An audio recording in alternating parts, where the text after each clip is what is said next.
Deuteronômio. Quero tratar um assunto com os irmãos, de algo que está no meu coração e que o Espírito Santo de Deus venha nos ajudar, venha nos abençoar, venha abençoar a sua palavra em nome de Jesus.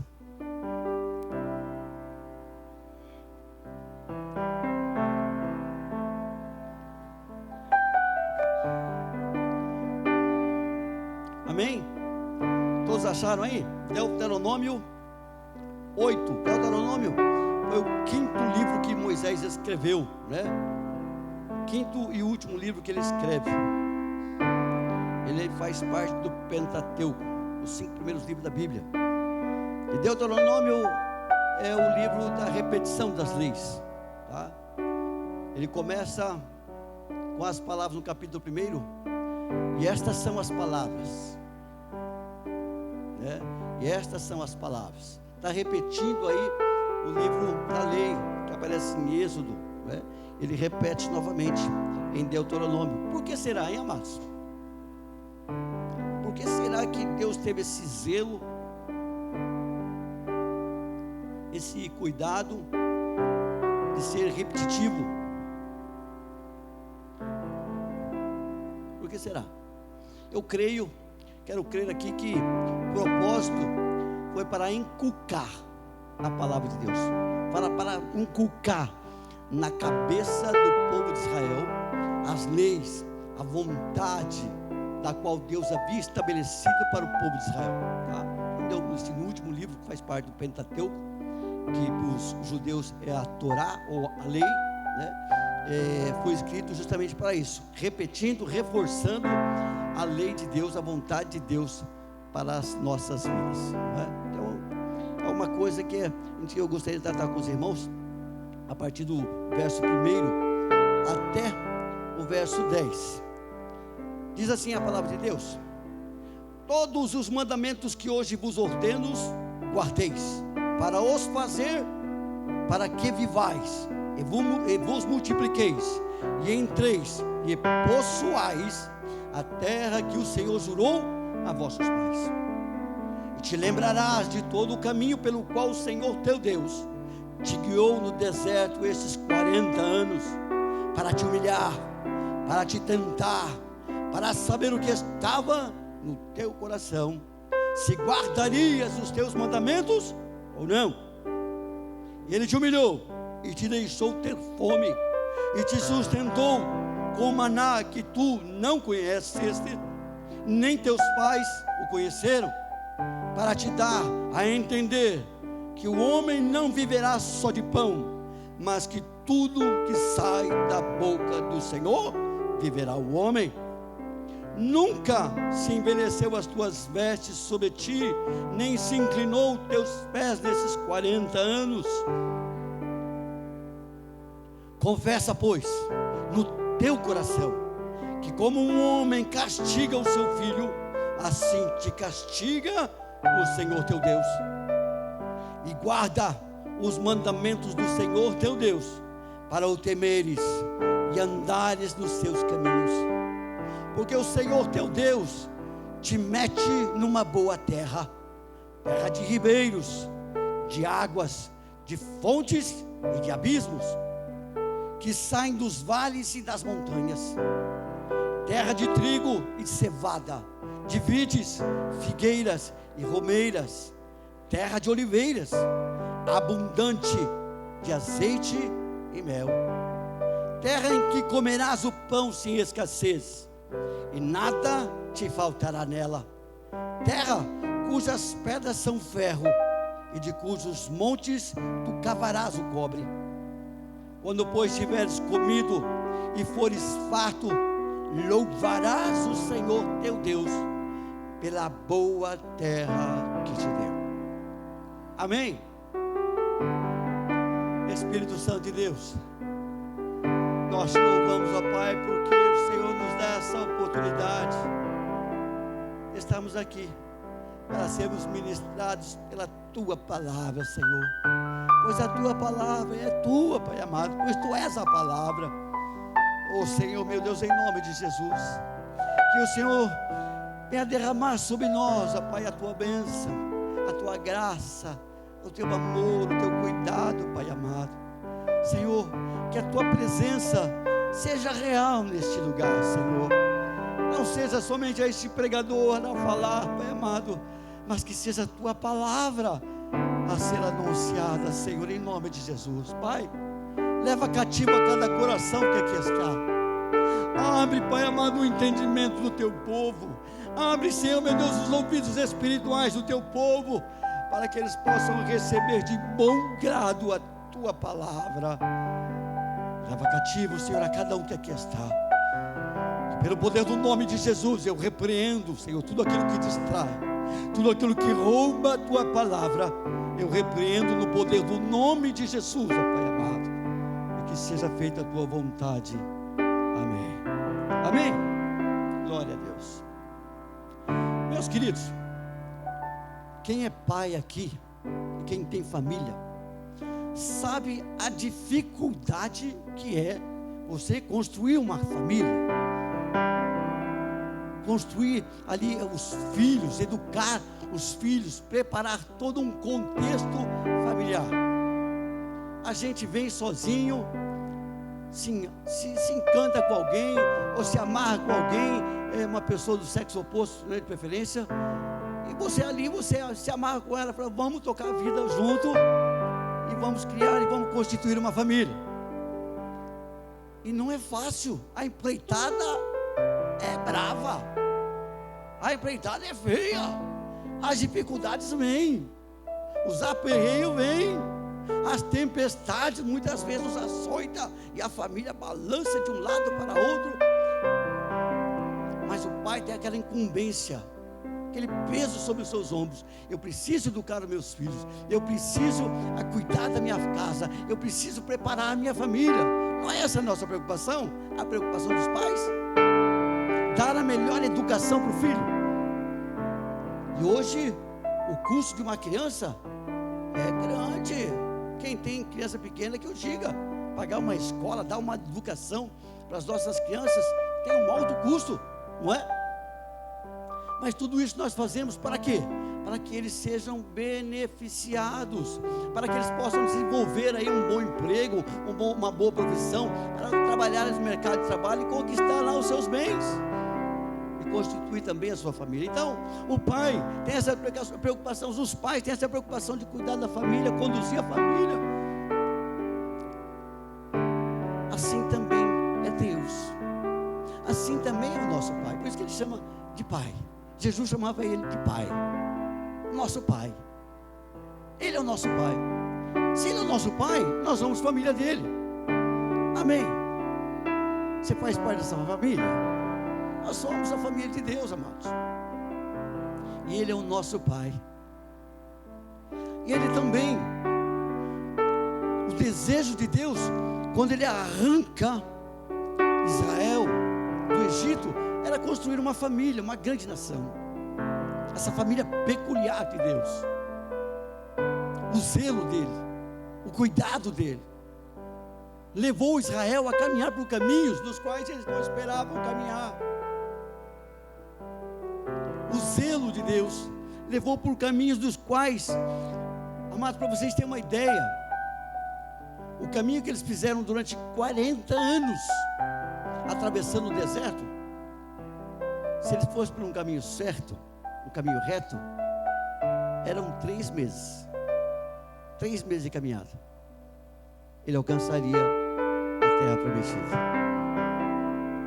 Mas eles ficaram rodando 40 anos no meio do deserto. 40 anos. Durante esses 40 anos, a palavra de Deus diz que os sapatos deles não se desgastavam, as suas roupas não se estragavam durante 40 anos, andando no meio do deserto. Deus tinha um propósito no seu coração, de construir uma grande família, e preparar essa família, e cuidar dessa família. Um pai, muitas vezes, para educar o filho, o que o pai faz? Açoita quando é necessário, é ou não é? Ou não? Precisa muitas vezes, puxar a orelha. A criança vai lá, está enfiando o dedo lá. E vou dizer para você, quem pensa, não, é pequenininho, é bobinho. Não é não. Eles são espertos demais.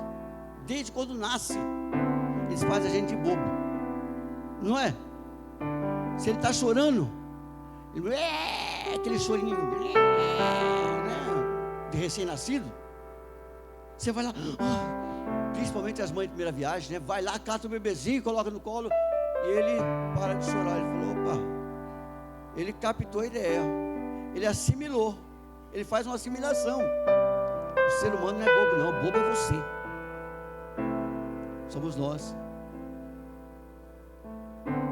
E ele, da próxima vez, ele vai botar a boca no trombone, porque ele sabe que você vai lá socorrer ele. Então nós, muitas vezes, como pais, a gente tem que puxar a orelha das nossas crianças. Faz coisa errada? Tem que chamar a atenção, tem que corrigir. Hoje em dia está com uma lei que a gente não pode dar umas palmadas nos filhos. Que isso? A Bíblia fala que a gente tem que corrigir os nossos filhos com vara. Não é? Naquela época podia. Agora que chegou a minha vez, porque eu apanhei, irmãos.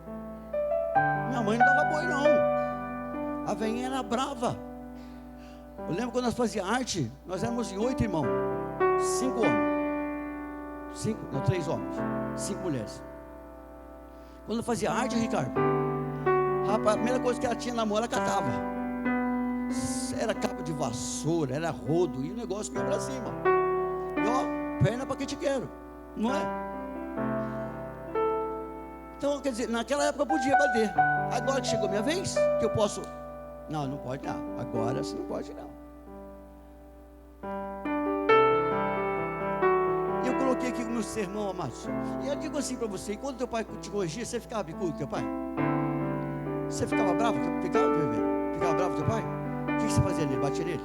Ia para cima dele? Hoje, você me diz, ele tem razão ou não? De bater? De corrigir? Tinha? Aleluia. Mas é assim mesmo. O açougue muitas vezes no momento dá aquele revolta. Ai, se eu te pego. Mas a gente respeita porque é pai. Mas a gente sabe que no fundo ele tinha razão. Ele sabe que no fundo a correção dele está certa. Não é? E agora, o nosso Pai Celestial, Ele também pode nos corrigir? Ele pode nos chamar a atenção? E a gente pode ficar bicudo com Ele? Não. Eu coloquei aqui como tema desse sermão. Por quê?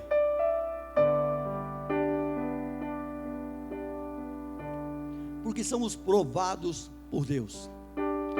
De vez em quando não para esse ponto de interrogação no teu coração. Mas por quê? Mas o que eu fiz?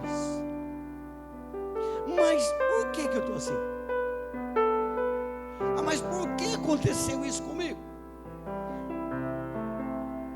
Eu não vou dizer para você que eu tenho a resposta para todas as coisas, porque a gente não tem. Deuteronômio 29 é o meu escudo. Tem coisas que pertencem a Deus, tem coisas que pertencem a nós. Aquilo que estiver dentro do nosso âmbito, a gente pode até conversar. Mas muitas vezes na caminhada da vida da gente, nós como cristãos, muitas vezes a gente questiona Deus, indiretamente. Mas por que disso? Mas por que daquilo? Por que eu estou passando por essa situação? Por que eu estou passando por essa dificuldade? Quero dizer para você, uma é a consequência das nossas atitudes. Agiu errado, vai colher errado, vai colher aquilo que você plantou. Pastor, o meu salário é tão pequeno, mas por que você não estudou? Por que você não fez uma faculdade? Por que não foi ralar? Por que não foi estudar? Por que não foi se preparar para o mercado de trabalho? Não, Deus vai abrir as portas, Deus vai fazer milagres, Deus vai fazer grandes coisas. Ele pode sim, mas Ele se agrada de ver o esforço dos seus filhos. Ele se agrada. E a Bíblia diz lá no Salmo 90 que ela abençoa o fruto do trabalho das minhas mãos. Eu preciso trabalhar para Ele me abençoar. muitas vezes a gente passa uns aperreios na vida, e a gente fica questionando, oh Deus. Mas existem certas coisas das quais nós passamos,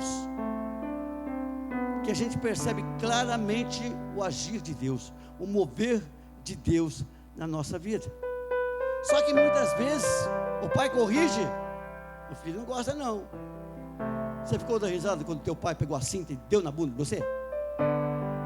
Dava risada? Eu gritava, mas gritava escandalosamente, para ver se ela parava, mas não acontecia não. Então, amados, Deus, como um grande pai que Ele é, Ele também está preparando uma família. Ele precisa cuidar dessa família, porque essa família que Ele está preparando, que Ele está montando, essa família vai morar no céu. Vai, amados, nós vamos morar no céu, ou não? Eu no teu lugar dava glória a Deus, bem gostoso. Que é para isso que Ele está nos preparando, amado. Ele não te prepara aqui não para te jogar lá embaixo, para dizer que você é um... Não! Ele é um pai, e um pai que se compadece dos seus filhos e quer abençoar os seus filhos. E no livro de Deuteronômio, no capítulo 8, aqui, ele deixa bem claro isso. E um dos motivos que muitas vezes Deus, Ele nos prova, Ele nos coloca no estreito, Ele nos leva. Moisés, amados, teve uma ocasião que Moisés foi levado, ele foi levado para um beco sem saída. Ele queria fazer um caminho, Deus falou, não, você não faz esse caminho não, vai por aqui, ó, dá a volta por aqui, para atravessar o mar vermelho. Moisés não sabia, era um beco sem saída. Faraó cercou ele, e Faraó pensou consigo, esse cara de estrategista não tem nada. Ele colocou a corda no pescoço e agora é só puxar a cabeça de Faraó. Num beco sem saída. Muitas vezes Deus nos leva, nos conduz num beco sem saída. Foi o que aconteceu com Moisés, foi levado para um beco sem saída. Deus muitas vezes nos prova, amado, para saber o que está no nosso coração, para saber o que está aqui dentro do nosso coração. Lá no verso 2 ele diz assim, ó, e te lembrarás de todo o caminho pelo qual o Senhor teu Deus te guiou no deserto esses 40 anos, para te humilhar, te provar, para saber o que estava no teu coração. Aí você pode perguntar, como Deus não sabe o que está no meu coração? Deus não é onisciente? Deus não é onipresente? Mas nós temos um mármore que se chama livre-arbítrio. Nós temos o poder de escolha, nós temos o poder da decisão. Muitas vezes sabemos o que é certo, sabemos o caminho do qual nós devemos seguir, mas muitas vezes nós queremos buscar atalhos, caminhos errados, fugimos das regras estabelecidas por Deus. Isso muitas vezes permite para ver o que está no nosso coração. Ele nos ensina a sua vontade, Ele nos ensina a sua palavra, nos ensina o caminho do qual nós devemos seguir. Mas nós muitas vezes, por causa da nossa dureza de coração, tomamos atitudes contrárias à tua palavra. Por isso Ele nos prova, para ver o que está no nosso coração. Lembra-se do rei Saul?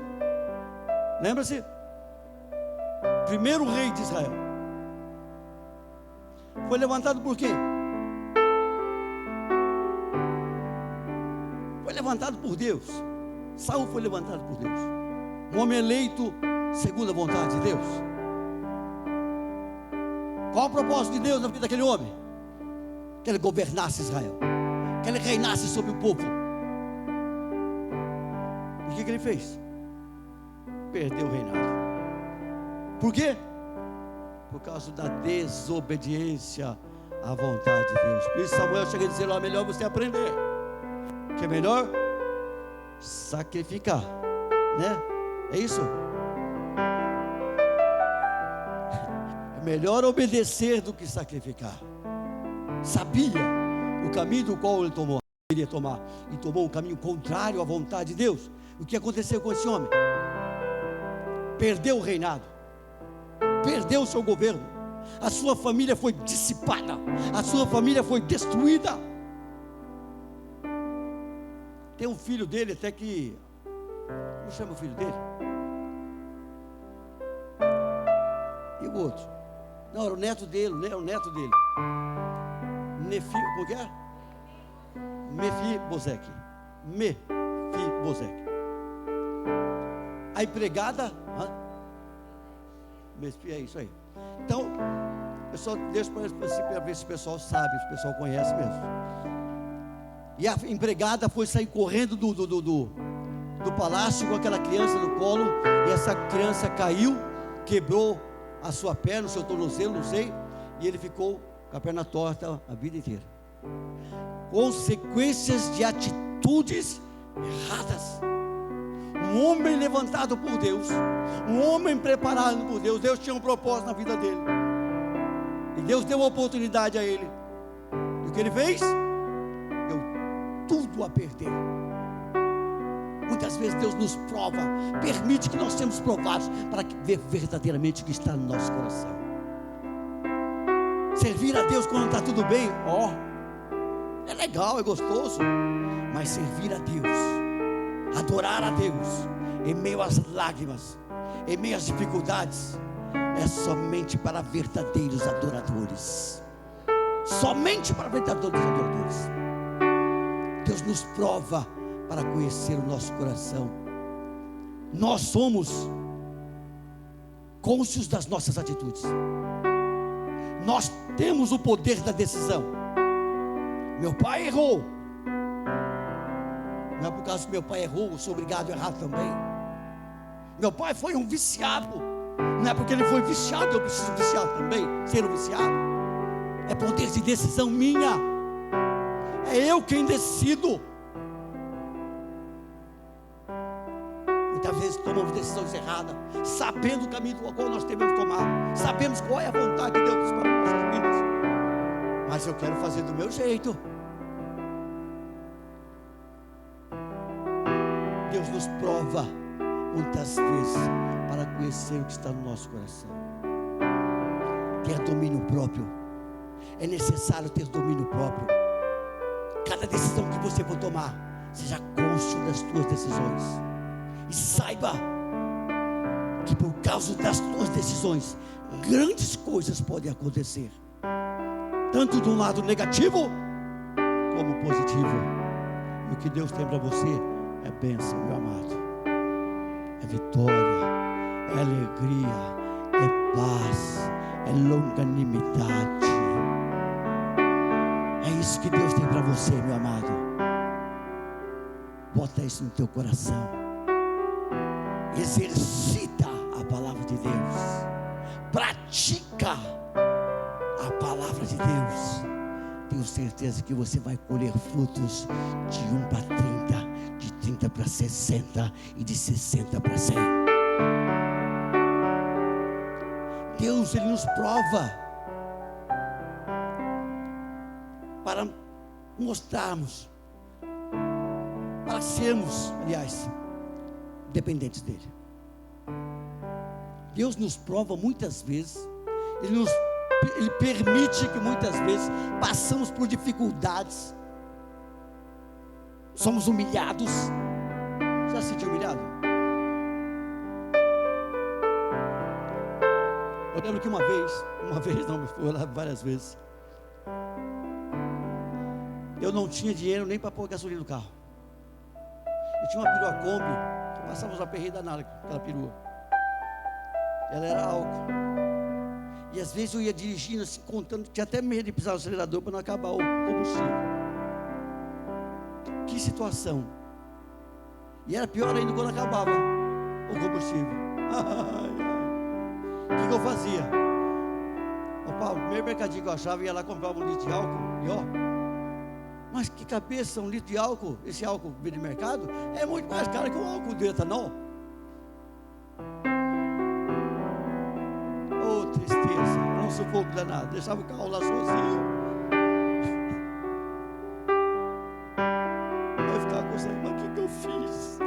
acontecer tudo isso.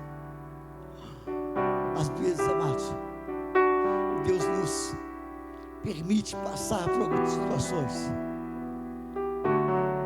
para que nós venhamos depender dele. Cremos na sua providência. Lá no verso 3 diz assim: olha, ele te humilhou, ele te fez você ter fome, ele te sustentou com maná que tu não conheces, nem teus pais conheceram, para te dar a entender que nem só de pão viverá o homem, mas de tudo que sai da boca do Senhor, isso sim, viverá o homem. É no meio do deserto que Deus faz grandes milagres. É no meio do deserto que nós podemos ver o agir potente da mão de Deus. É no meio do deserto. Não é quando está tudo bem. Porque quando está tudo bem, o que a gente faz? Vou comer pipoca. Eu nasci bem. Comer pipoca tem televisão. Não estou dizendo, eu não estou no direito. Nós temos esse direito. Mas é ali que Deus vai manifestar o teu poder? É ali que Deus vai mostrar a sua grandeza, a sua glória? Não. Nós somos tendenciosos de quando estamos passando por aperreio, nós nos afastamos de Deus, nós ficamos bicudos com Deus, ficamos bravos com Deus, nos revoltamos com Deus. Não vou mais na igreja, hoje eu não vou cantar, hoje eu vou ficar de boca fechada. Não pode fechar. Somos tendenciosos a isso. Mas como Deus pode mostrar os milagres que Ele fez no deserto? O povo do deserto, amados, eles viram o mar vermelho abrir. Lá descia codorniz do céu, carne todo dia no céu. Aonde foi? No deserto.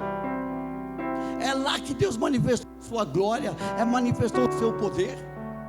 Muitas vezes murmuramos com Deus, muitas vezes quando estamos passando por desemprego, muitas vezes murmuramos com Deus quando nós estamos desempregados, muitas vezes murmuramos com Deus quando nós estamos enfermos, muitas vezes murmuramos com Deus quando discutimos com os nossos cônjuges, quando estamos passando pelos aperreios da vida. Meu amado, eu quero dizer uma coisa: no meio da tua dificuldade é que Deus pode fazer grandes milagres. É no meio das dificuldades, amado. É lá que a gente reconhece que a gente precisa dele, a gente depende dele. É no meio do deserto é que ele vai fazer você entender que nem só de pão vive o homem, mas da boa palavra que vem da boca dele. Palavra essa que sustenta não somente o teu corpo, mas sustenta a tua alma, sustenta o teu espírito, te anima, te levanta, te capacita e te impulsiona a prosseguir. Milagre de Deus, amados. Por isso, talvez você esteja passando por esse momento, o momento da fartura, que é aquele momento onde farta tudo. Não sei se você já passou pelas farturas da vida, onde só não falta água na geladeira, o resto não tem nada, né, Davi? Amados, nesse momento, comece a adorar a Deus, comece a glorificar a Deus, porque é uma oportunidade que Ele está te dando, para você poder ver que Ele faz milagre, que Ele é o mesmo ontem, hoje e para sempre será o mesmo. Aquele que fez milagre no passado faz milagre no presente também. Ele é todo poderoso para mudar toda e qualquer circunstância. É Ele que te sustenta. É Ele que te sustenta. Então nessa oportunidade que você está passando, porque quando a gente está trabalhando, a gente está sobrecarregado, a gente trabalha, não tenho tempo de ler a Bíblia, eu não tenho tempo para fazer nada, não tenho tempo de ir para a igreja, não tenho tempo, porque a gente está trabalhando. Quando a gente perde o emprego, é uma oportunidade de você ir para a igreja, é uma oportunidade de você ler mais a Bíblia. Mas o que você faz? Fica bravo, fica preocupado. E agora? Como que vai ser? Eu quero dizer, meu amado, que Deus está cuidando de você mesmo em meio ao deserto. Eu quero dizer, meu amado, que Deus está cuidando de você mesmo em meio a essa crise econômica da qual o mundo atravessa. É Deus que está cuidando de você. É Deus quem está aí derramando a bênção dela sobre a tua vida, sobre a tua casa, derramando bênção sem medida. É Ele. É Ele, e só Ele pode fazer essas coisas, ninguém mais. Não dependa dele, creia nele, creia na providência dele, porque Ele tem cuidado de você. Deus, Ele pode nos provar? Pode. Ele prova para saber o que está no nosso coração. Ele nos prova para nós reconhecermos que somos dependentes dele. É ou não é, Silvia? É ou não é, Vagnão? É benção. Glória a Deus. Deus tem feito milagre na vida desse casal, amados. Mas os milagres, irmãos, não tem como um milagre acontecer, não acontecer, quando Deus começa a agir no meio da família, no meio do casal. A Silvia conta algumas coisas que Deus fez, está fazendo, acredito que está fazendo ainda, né, Silvia? Que até eu falo, não acredito, não é? Deus é um Deus de milagre, irmãos. Deus é um Deus de milagre. Eu lembro que o Vagnão sempre falava, não, pastor, eu preciso trabalhar. Ele ficava bravo quando não tinha serviço. E ele falava. Né, Vagnão? Hoje ele é sustentado por Deus. É sustentado por Deus, Vagnão. Aleluia. Amado, passe por onde você passar. Passe pela tempestade que você passar. Que os teus olhos estejam sempre firmados no autor e consumador da tua fé. Porque só Ele pode fazer grandes milagres na tua vida. Deus, Ele pode nos provar, amados, para manifestar a sua glória, para manifestar o teu poder em nossas vidas. O verso 15 diz assim, onde e que te guiou por aquele grande e terrível deserto, de serpentes ardentes, de escorpiões e de terra seca, e que não havia água, e tirou água para ti da rocha pederneira. Não tem como tirar água de rocha, amados. Não existe cura para câncer, dizem, mas no nome de Jesus grandes coisas podem acontecer, porque o nome de Jesus está acima de todo nome. Não importa o nome da enfermidade, não importa o nome da tua dificuldade, o nome de Jesus está acima de todo nome. Todo nome, amados. E esse Deus não mudou, Ele continua sendo o mesmo. Os milagres de Deus, apesar de que nós não podemos sermos guiados por milagres. E digo para você o porquê. Porque os milagres vêm e os milagres vão. O Senhor, Ele permanece eternamente. A nossa fé tem que estar pautada nele, que permanece eternamente. Lembra dos 10 leprosos? Quantos voltou? Um só. Então milagre não faz muita diferença. Se milagre fizesse diferença no meio do povo, não teria entrado somente 2 homens na terra prometida. Uma geração que viu grandes milagres, viu descer fogo do céu, viu a potente de mão de Deus se manifestar, e o povo se perdeu e se rebelou contra Deus. Uma geração de grandes milagres. Então eu percebo que o milagre, ele não firma a nossa fé. O que firma a nossa fé, palavra de Deus. Passam-se tempos, passam gerações, mas a palavra de Deus permanece eternamente, amados. Ela não muda, ela é imutável. Deus muitas vezes permite que nós venhamos passar por alguns aperreios na vida, amados, algumas dificuldades, não para nos humilhar e nos deixar prostrado ao chão, não é para você ficar caído, reclamando, ó vida, ó dia, ó azar, não. Para você aprender a lição, é para você aprender com Ele aquilo que te faz bem. Deus amado, Ele sempre vai nos dar 2 caminhos, 2 oportunidades: da bênção e o da Alô? Som? Alô? Vocês estão me ouvindo aí, não? Deus dá 2 caminhos, viu, para você. Um caminho da bênção e o outro qual é? Da maldição, amados. A escolha é nossa. A escolha é tua. Aquilo que Deus tem para você, meu amado, o mundo não tem. Aquilo que Deus tem para a tua família, o mundo não tem. Aquilo que Deus tem para o teu casamento, o mundo não tem. Aquilo que Deus tem para a vida dos teus filhos, o mundo não tem. 2 caminhos. Nós temos o poder da decisão, poder de escolha, mas que nós venhamos ser sábios nas nossas decisões. Não deixe ser levado ou impulsionado pelas circunstâncias do momento.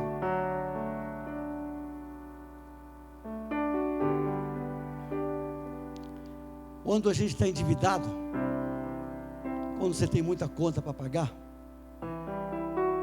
eu vou te ensinar uma coisa. Quem tem que se preocupar, paga um pouco aí, a câmera assim, né? Quem tem que se preocupar é o devedor. Aliás, o credor. Porque o devedor, ele já está no pó da terra, ele já está no pó da terra. Então tudo que você vier a fazer é para afundar mais. É para afundar mais. Dívida não se paga com outra dívida. Isso é cabeçada. O camarada deve lá o cartão de crédito. Ele vai lá e faz um empréstimo no banco para pagar o cartão de crédito. O que você fez? Você mudou a dívida de lugar. Dívida se paga ou não se paga. Mas nós muitas vezes estamos no olho do furacão. A gente toma atitudes erradas, tomamos atitudes impensadas e depois sofremos as consequências por isso. A dívida só aumenta. Dívida se paga com crédito, não com mais débito.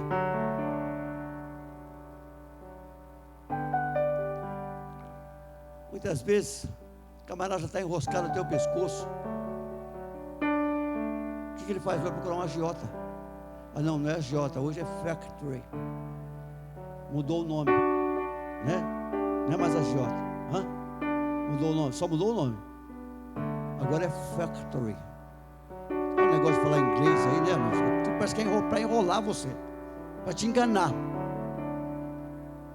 O devedor, o caloteiro, passou a ser inadimplente. Ai, ficou mais bonito, né? Inadimplente. Irmãos, põe a tua casa em ordem, meu amado. Pare de culpar a Deus pelos teus erros, por aquilo que você está colhendo hoje. Deus, Ele te deu oportunidades, Ele te dá uma nova oportunidade. Se alinhe com a vontade dEle, se alinhe com a palavra dEle. Potifar estava quebrado. Potifar estava quebrado. Potifar foi o patrão de José. José, depois que começou a trabalhar para Potifar, ele mudou toda a situação financeira de Potifar. Diz que na casa de Potifar havia grande prosperidade. Por quê? Porque José administrava os bens de Potifar. E por que isso aconteceu? A Bíblia diz que o espírito de sabedoria estava sobre a vida de José. Aquele espírito de sabedoria que estava sobre a vida de José é o Espírito Santo de Deus. Esse Espírito Santo de Deus, hoje, ele não habita em templos feitos por mãos humanas. Ele habita em você. Ele habita em mim. Peça a sabedoria do alto. Busque refúgio no Senhor. Peça estratégia. Mas será que Deus sabe fazer economia?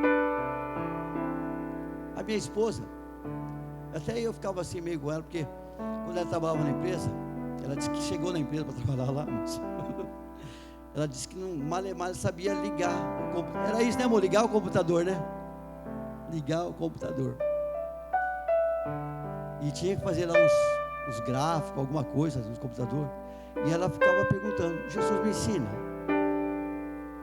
Jesus me ensina. Eu ficava pensando, como você conhece? Será que Jesus conhece computador? Pentium. Mas foi Ele que te capacitou.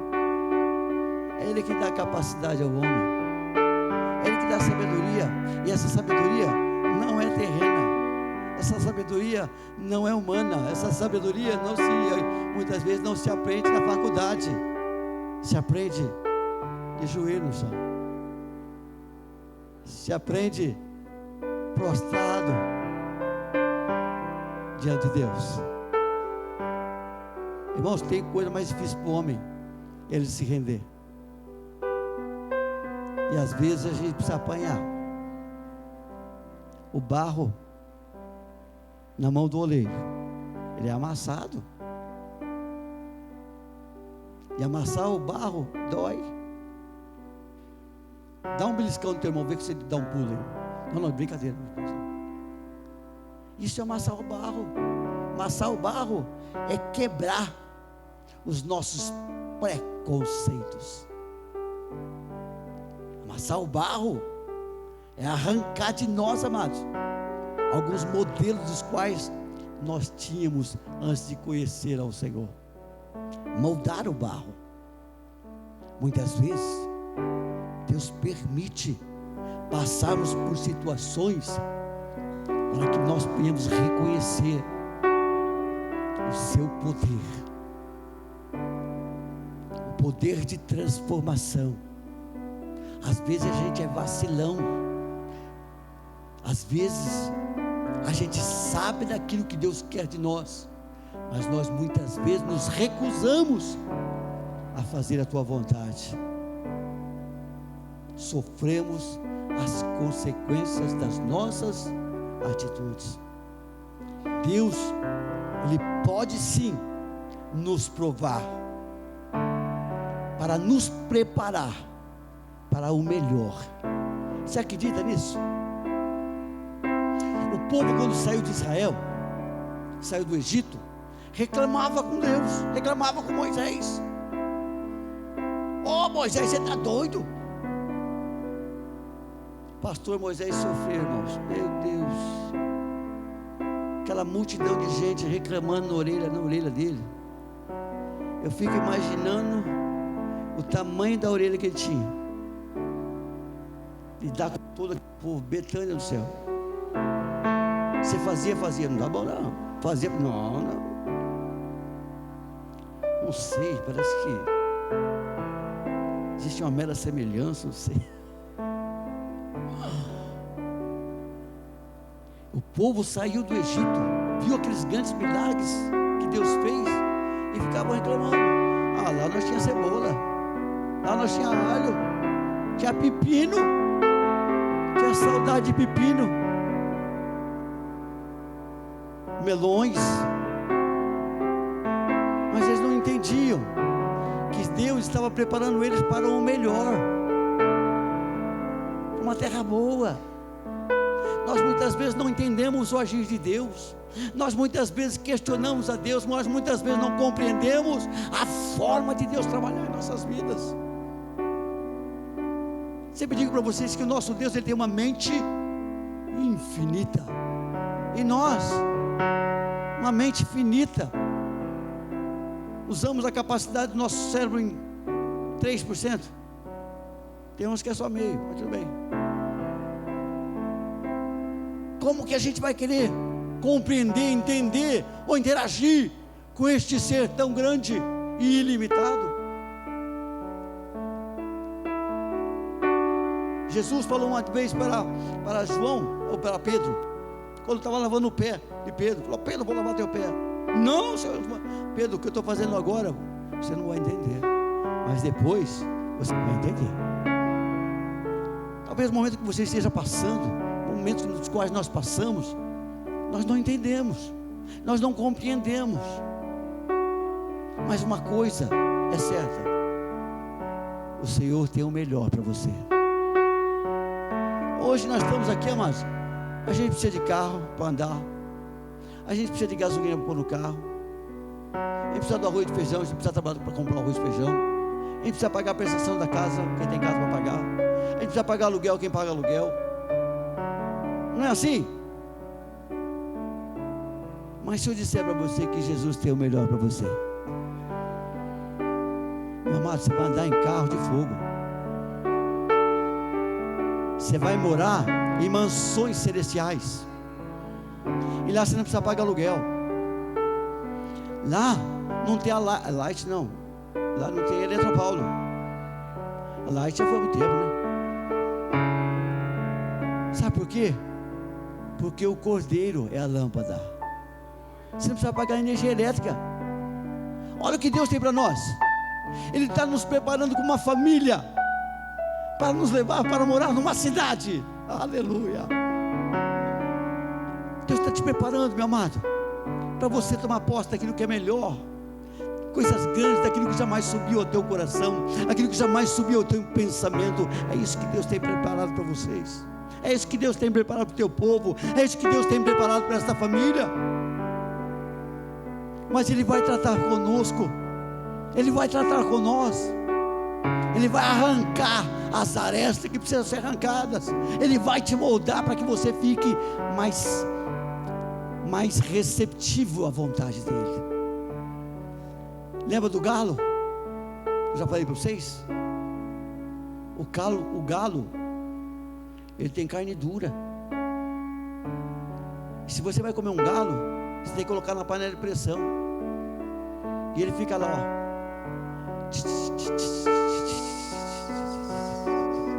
tem pão lá, ó. Sabe por quê? Até amolecer a carne do galo. Nós muitas vezes somos galo na mão de Deus, amado.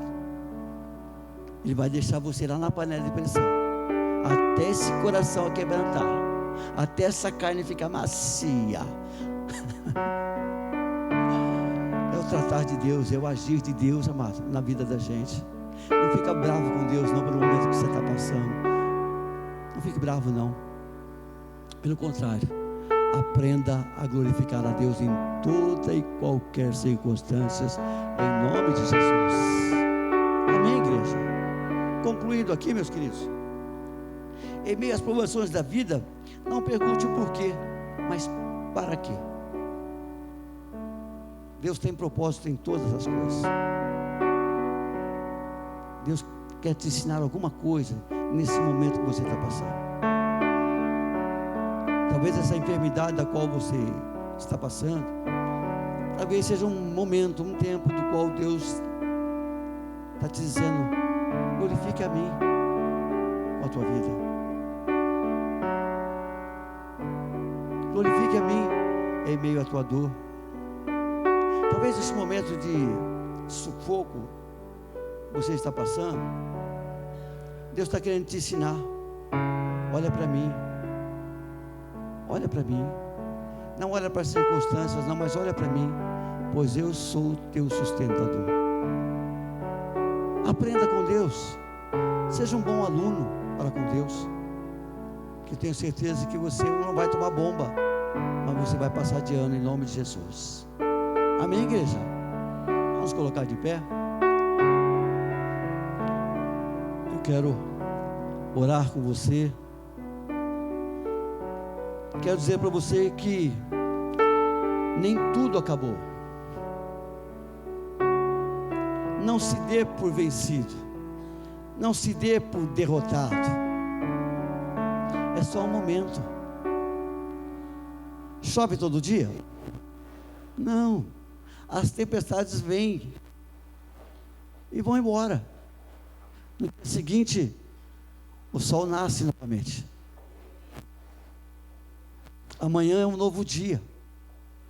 Amanhã é uma nova oportunidade da qual Deus te dá, para que você aprenda a andar nos caminhos do Senhor, reconhecer o Senhor na tua vida, ser mais grato a Deus.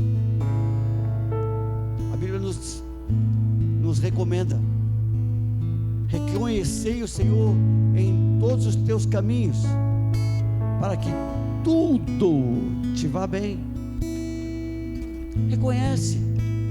Pastor, mas como eu posso reconhecer Deus em meio a essa situação? Como é que eu posso reconhecer Deus se eu estou passando por esse momento tão difícil? Meu amado, acalma teu coração, porque Deus está no controle e no domínio de todas as coisas, inclusive a tua vida está nas mãos dele. Por isso, creia, descanse, confie no Senhor. Esse momento no qual você está passando, ele vai passar em nome de Jesus. Feche os teus olhos, olha a Deus,